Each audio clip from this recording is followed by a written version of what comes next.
ಕೆಂಪೇಗೌಡ ಅಂತಾರಾಷ್ಟ್ರೀಯ ವಿಮಾನ ನಿಲ್ದಾಣ ದಿನದಿಂದ ದಿನಕ್ಕೆ ಬಹಳ ಎಷ್ಟು ಎತ್ತರಕ್ಕೆ ಬೆಳೀತಾ ಇದೆ, ಅಷ್ಟೇ ದೇಶದ ಕೀರ್ತಿನೂ ಸಹ ತಗೊಬರ್ತಾ ಇದೆ. ಆದರೆ ಅಷ್ಟೇ ಏನಂತಂದರೆ ದುಬಾರಿ ಆಗ್ತಾನೂ ಬರ್ತಾಯಿದೆ. ನಿನ್ನೆಯಿಂದ ಕೆಂಪೇಗೌಡ ಅಂತಾರಾಷ್ಟ್ರೀಯ ವಿಮಾನ ನಿಲ್ದಾಣ ಪ್ರಾಧಿಕಾರ ಹೊಸದೊಂದು ನಿಯಮವನ್ನು ಜಾರಿಗೆ ತಂದಿದೆ. ಪಿಕಪ್ ಮಾಡಲು ಬಂದಂಥ ಟ್ಯಾಕ್ಸಿ ಡ್ರೈವರ್ ಹತ್ರ ಪಿಕಪ್ ಮಾಡಲು ಬಂದಂಥ ಸಂದರ್ಭದಲ್ಲಿ 7 ನಿಮಿಷದ ಒಳಗಡೆ ಏನಾದ್ರು ಬಂದರೆ 150 ರೂಪಾಯಿ ಚಾರ್ಜ್ ಮಾಡೋದಕ್ಕೆ ಈ ಕೆಂಪೇಗೌಡ ಅಂತಾರಾಷ್ಟ್ರೀಯ ವಿಮಾನ ನಿಲ್ದಾಣ ಪ್ರಾಧಿಕಾರ ಈಗಾಗಲೇ ನಿರ್ಧಾರ ಮಾಡಿ ನಿನ್ನೆಯಿಂದ ಸಹ ವಸೂಲಿ ಮಾಡ್ತಾ ಇದೆ. ಈ ಬಗ್ಗೆ ಸಾಕಷ್ಟು ಟ್ಯಾಕ್ಸಿ ಚಾಲಕರು ಈಗಾಗಲೇ ಸಾಕಷ್ಟು ಆಕ್ರೋಶವನ್ನು ವ್ಯಕ್ತಪಡಿಸ್ತಾ ಇದ್ದಾರೆ. ಈಗ ನಮ್ಮ ಜೊತೆ ಇದ್ದಾರೆ ಏನಂತಂದರೆ ಕೆಲವೊಂದು ಟ್ಯಾಕ್ಸಿ ಡ್ರೈವರ್ಗಳಿದ್ದಾರೆ. ಯಾವ ಕಾರಣಕ್ಕೆ ಯಾವ ಮಾನದಂಡದ ಮೇಲೆ ಕೆಂಪೇಗೌಡ ಅಂತಾರಾಷ್ಟ್ರೀಯ ವಿಮಾನ ನಿಲ್ದಾಣ ಪ್ರಾಧಿಕಾರ ಈ ಒಂದು 150 ರೂಪಾಯಿನ ಚಾರ್ಜ್ ಮಾಡ್ತಾ ಇದೆ ಅಂತ ಕೇಳೋಣ. ಸರ್, ಈಗ ನಿನ್ನೆಯಿಂದ ಏನಂತಂದರೆ ಒಂದು 150 ರೂಪಾಯಿ ಚಾರ್ಜ್ ಮಾಡ್ತಾ ಇದೆ, ಯಾವ ಕಾರಣಕ್ಕೆ ಮಾಡ್ತಾ ಇದೆ ಅಂತ? ಸರ್, ಕಾರಣ ಅಂತ ಗೊತ್ತಾಗ್ತಾ ಇಲ್ಲ, ಏನು ಕಾರಣ ಅಂತ ಗೊತ್ತಿಲ್ಲ.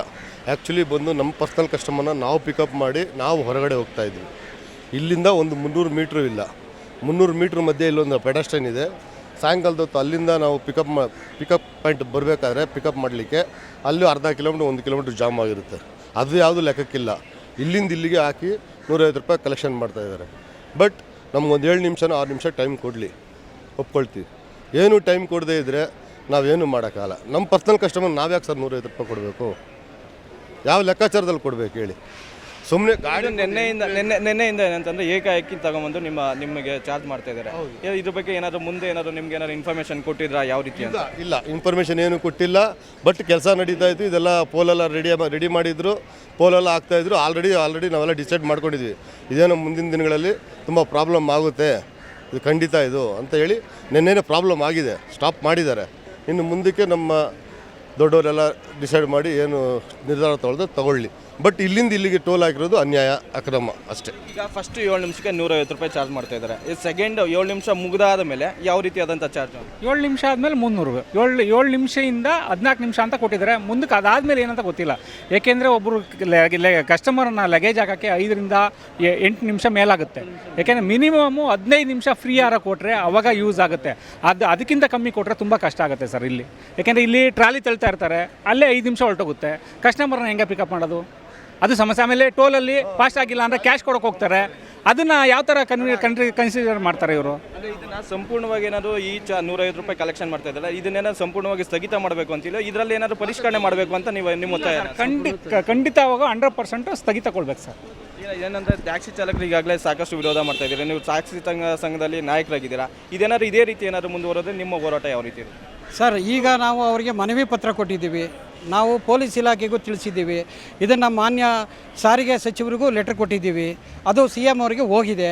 ಇದೇ ರೀತಿ ಏನಾದರೂ BAL ಅವರು ನಮ್ಮ ಜೊತೆ ಸ್ಪಂದಿಸದೆ ಇದೇ ರೀತಿ ಮುಂದುವರೆದ್ರೆ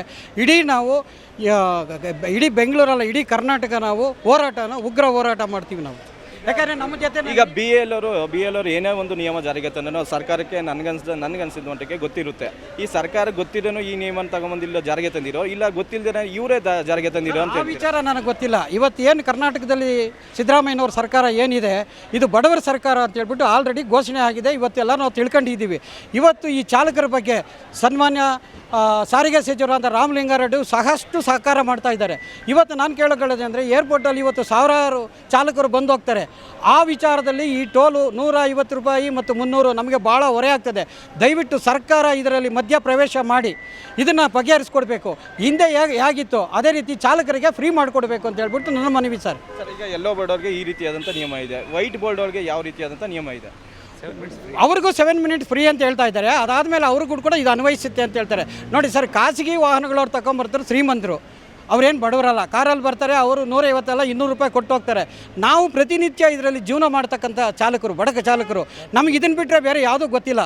ನಾವು BAL ಎಂದೇ ನಂಬ್ಕೊಂಡು ನಾವು ಜೀವನ ಮಾಡ್ತಾಯಿದ್ದೀವಿ. ಇವ್ರು ನಮ್ಮ ಮೇಲೆ ಈ ಥರ ಗುಬ್ಬೆ ಮೇಲೆ ಬ್ರಹ್ಮಾಸ್ತ್ರ ಮಾಡಿದ್ರೆ ನಾವು ಎಲ್ಲಿ ಹೋಗಬೇಕಾಗ್ತದೆ?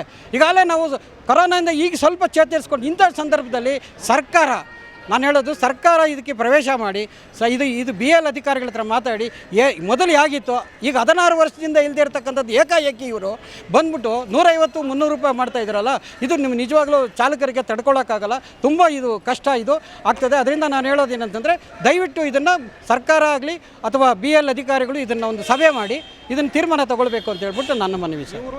ಇದಿಷ್ಟು ಏನಂತಂದರೆ ಏರ್ಪೋರ್ಟ್ ಟ್ಯಾಕ್ಸಿ ಚಾಲಕರ ಮಾತಾಗಿದೆ. ಏನಂತಂದರೆ ಸಂಪೂರ್ಣವಾಗಿ ನಿನ್ನೆಯಿಂದ ತಂದಂಥ ಹೊಸ ನಿಯಮನ ಕೂಡಲೇ ಸ್ಥಗಿತ ಮಾಡಬೇಕು, ಟ್ಯಾಕ್ಸಿ ಚಾಲಕರಿಗೆ ಅನುಕೂಲ ಮಾಡಿಕೊಡುವ ಮಾತು ಹೇಳ್ತಾ ಇದ್ದಾರೆ. ಕ್ಯಾಮ್ರಾಮನ್ ಸಿದ್ದಿಕ್ ಜೊತೆ ರಾಮಂಜಿ ಪವರ್ TV, ಕೆಂಪೇಗೌಡ ಅಂತಾರಾಷ್ಟ್ರೀಯ ವಿಮಾನ ನಿಲ್ದಾಣ.